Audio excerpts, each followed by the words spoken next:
नमस्कार, पश्चिम एक्सप्रेस में आपका स्वागत है। मैं हूं आपके साथ तैयबा सैफी। आइए देखें आज की मुख्य खबरें। सहारनपुर निकाय चुनाव 2023 में प्रथम चरण में हुए मतदान को लेकर कांग्रेस पार्टी के वरिष्ठ कांग्रेसी कार्यकर्ता और महापौर प्रत्याशी प्रदीप वर्मा एडवोकेट की हुई प्रेस कॉन्फ्रेंस।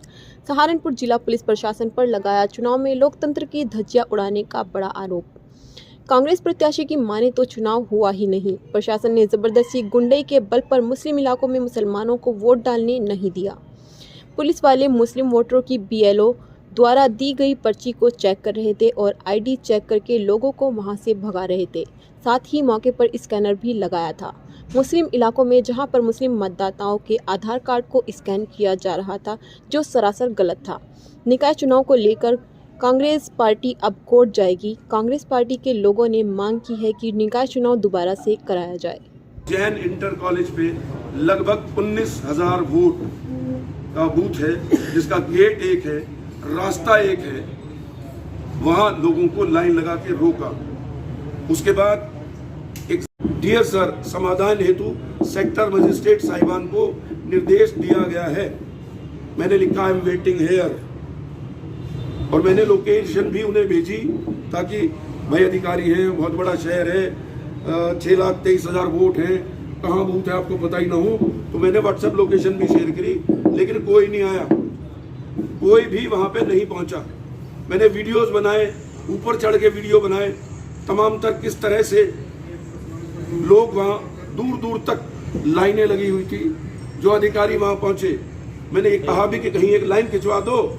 अगर तरीका यह है कि इस 5 बजे तक गेट के अंदर जो आ जाएगा उसको वोट डालने दिया जाएगा, मैंने कहा इनके पीछे कोई लाइन मार्क करा दो ताकि ये काउंट हो जाए कि ये लोग 5 बजे से पहले लाइन में थे। लेकिन उस पर भी कोई ध्यान नहीं दिया गया। तो यह पूरी तरह से जानबूझ के साजिश है भारतीय जनता पार्टी को जिताने की और विपक्ष को बाहर करने की। इसके बाद मतलब ये अन्याय है। मुझे चुनाव की हार जीत के कोई फर्क नहीं है। हाँ, मेरे 4 वोटर भी थे इस लाइन में, उन्हें वोट डालने से रोका गया। सहारनपुर का क्योंकि मुझे पूरी जानकारी जनपद सहारनपुर की है, तो जिस तरह पूरे जनपद में चुनाव कराया गया और जिस नीति के तहत कराया गया, हम उसका विरोध करते हैं। अगर सरकार इसी तरह का चुनाव कराना चाहते हैं तो फिर चुनाव प्रक्रिया को बंद कर दे और अपनी आप बैठ जाए गद्दी पर बिना चुनाव प्रक्रिया। जो संवैधानिक तरीका है उस तरीके से चुनाव होना चाहिए। और चूंकि बार बार लिखित में दिया गया कि चुनाव उसी तरह से होगा, लेकिन चुनाव उस तरह से नहीं हुआ। उसके बारे में हम सभी लोग आपको जानकारी देने का काम करें। देखिए, जो चुनाव हुआ है उस चुनाव में हमने आपके सामने रखा कि किस तरह हमें परमिशनों के लिए एक परमिशन को, क्योंकि 10 दिन का चुनाव था, 2-2, 4-4 दिन लगा दिया गया। हमें कहीं ना कहीं चुनाव प्रचार का जो हमें समय था, जो मिलना चाहिए था, हमारी परमिशन होनी चाहिए थी, हमारे वाहनों की परमिशन होनी चाहिए थी जो हमारे प्रचार में लगते, उनको कहीं ना कहीं विलम्ब से दिया गया ताकि उसमें चुनाव परिणाम में उसका रिजल्ट सही ना आए, ताकि हम लोगों के बीच ना जा सकें। पहली बात। दूसरी, जिस तरह का चुनाव आप लोगों ने देखा, जो हर एक आदमी आपको बता सकता है, जिस तरह की लाइनें लगी हैं, वीडियो वायरल हो रहे हैं कि लाइनें लगी हुई थी। एक समुदाय को वोटों को रोकने का जिस तरह का काम किया गया है वो परसेंटेज आपको बता देगी। जहां 1000 वोट है वहां केवल 300 वोट पड़ रहे हैं। तो ये बात भी उस बात की गवाह है। जब आंकड़ा आप निकालेंगे, अभी हम पूरा आंकड़ा आपको दे देंगे कि जहां पर 1000 वोट डले हैं और केवल 300 साढ़े 300 पड़े हैं, तो ये कहीं ना कहीं चुनाव को बाधित करने वाली बात है। वो कौन लोग हैं जिन्होंने बाधित करने की कोशिश की?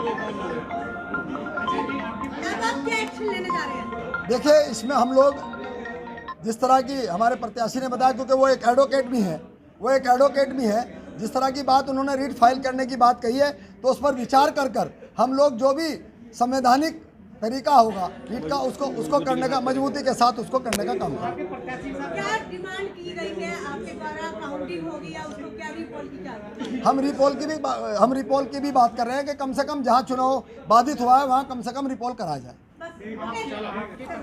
देखिए, हमारे प्रत्याशी के साथ जिस तरह की मारपीट की गई, और वो उस प्रत्याशी ने की जो भाजपा का प्रत्याशी है। हम लोग वहाँ गए भी थे, वहाँ फर्जी वोटिंग की बात चल रही थी तो रोकने का प्रयास हमारे प्रत्याशी ने किया, उसके साथ वहीं अंदर ही मारपीट की गई। उसमें हमने उस दिन भी शिकायत दर्ज की थी, पुलिस को भी की थी और कल हमने ऑनलाइन FIR कर दी। हम चाहेंगे कि प्रशासन उसमें संज्ञान लेकर गिरफ्तारी करने का काम करे।